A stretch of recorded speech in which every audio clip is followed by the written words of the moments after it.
7 things you probably didn't know you need to know. I'm Jamie East, and this is the Standout 7. In the next 7 minutes or so, we look back on a week that saw more Tory Party Party dramas, blackmail allegations from backbenchers, a violent volcanic eruption in Tonga, 1 year of Joe Biden as US President, and the end of Plan B restrictions in the UK.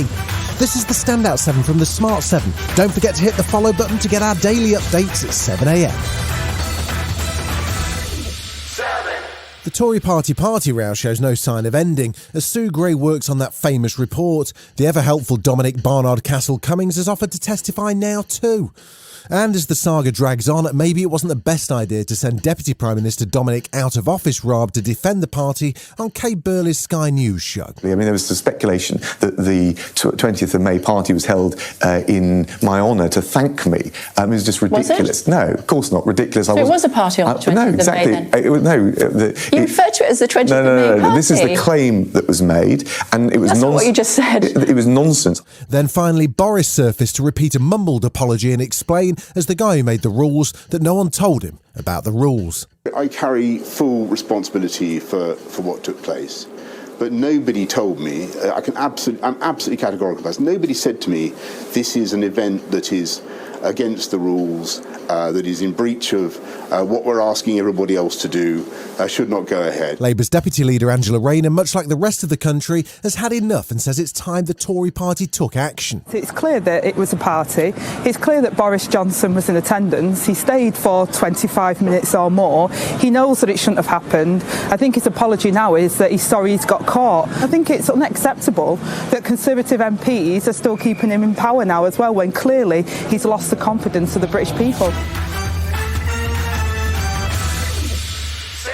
It was another tough day at the office with no sign of a party for Boris. Firstly, Tory MP Christian Wakeford from Bury South walked across the floor to join Labour, the first government party MP to depart for the opposition in over 15 years. Labour leader Keir Starmer welcomed him on board. Can I start by warmly welcoming the honourable member for Bury South to his new place and to the Parliamentary Labour Party.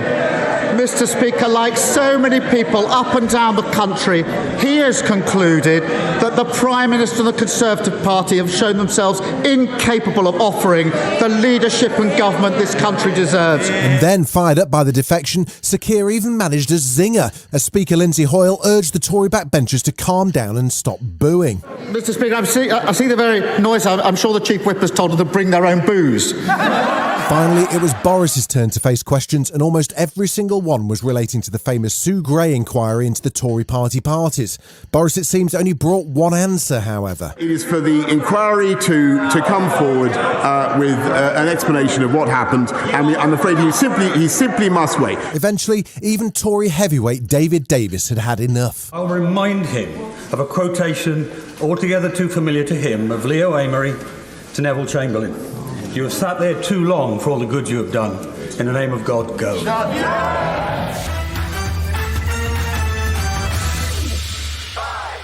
Wednesday saw Boris announce in the Commons that the government's set to remove the Plan B restrictions from next week, with work from home ending along with the need for masks, coincidentally just as he needs full support from the Tory backbenchers.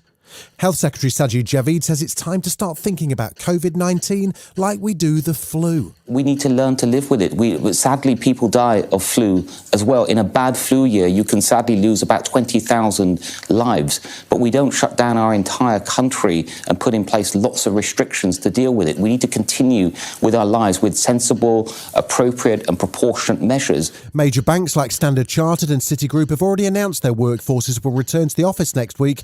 Maybe they've never heard of online banking. All of this flu talk concerns Dr. Richard Peabody of the World Health Organization, who thinks the UK government's moving much too quickly in returning to normal. No, we're not at that point yet. Omicron, SARS-CoV-2, it's a different infection. It still can be a very serious infection in those who are unprotected.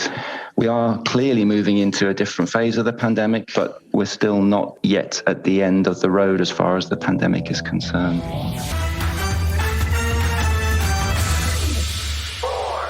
President Joe Biden marks 1 year in office on Thursday, and it's been a hell of a year. He's been struggling with poor ratings, the resurgence of COVID-19 with the Omicron wave, and consistently negative press around his attempts to pass signature legislation. Oh, and the former guy still spent 12 months whining about a stolen election. He faced the press for a 2-hour question and answer session, and despite tough questionings, Joe was putting his best foot forward. I didn't overpromise, but I have probably outperformed what anybody thought would happen. The fact of the matter is that we're in a situation where we have made enormous progress. You mentioned the number of deaths from COVID. It was 3 times that. It's coming down. Everything's changing. It's getting better. Still to come on the Standout 7, Microsoft goes shopping while Ant and Dec are still ready to rumble. Right after this. Welcome back.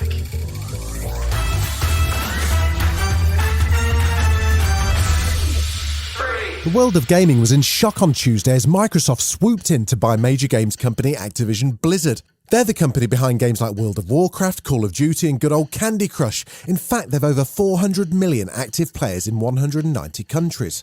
I guess that's why Microsoft are paying close to $70 billion for the company, which may well end up folded into Microsoft's Xbox platform. Microsoft Gaming CEO Phil Spencer seems pretty enthused in a corporate speak kind of way. When this transaction closes, Microsoft Gaming will be the world's number 3 gaming company by revenue, behind Tencent and Sony. We believe that Microsoft and our team are uniquely positioned with the technical capability, financial capacity, creative vision, and the gaming track record required to deliver a truly global interactive entertainment ecosystem. Bad news for Adele fans and, well, Adele. Friday night was supposed to be the start of her Vegas residency. Weekends with Adele was to run in the Coliseum at Caesars Palace for the next 3 months, but difficulties with the supply chain as well as the wave of Omicron that's battering America meant that it's proven impossible to get everything ready in time.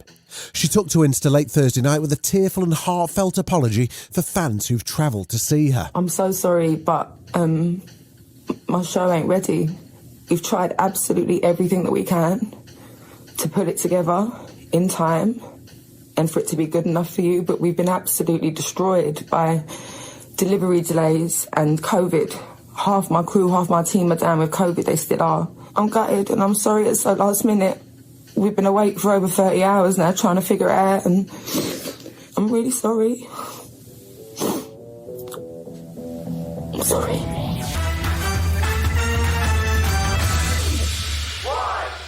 Friday night's Graham Norton show had a pretty stellar lineup with Kate Blanchett, Ricky Gervais and a rare chat show appearance by Ant and Dec. Talk naturally turned to their hugely successful pop career as PJ and Duncan, and in particular their Indonesian tour where the promoter had a very specific request. We had the Backstreet Boys here last week and they sang a cappella for the press. Was that, yeah. Yes, because they can. They can? We don't want to and we can't. So we're not going to sing a cappella, we'll go and we'll chat and we'll answer any questions. So then we'll mime to the track. Yeah. No, that wasn't quite enough for Ricky, though. Do you want to hear him do it now? Do you remember the move? Come on. We could easily do it. Let's get ready to rumble. Oh. Let's get ready to rumble. Get ready, get steady, and rumble. Everybody rumble.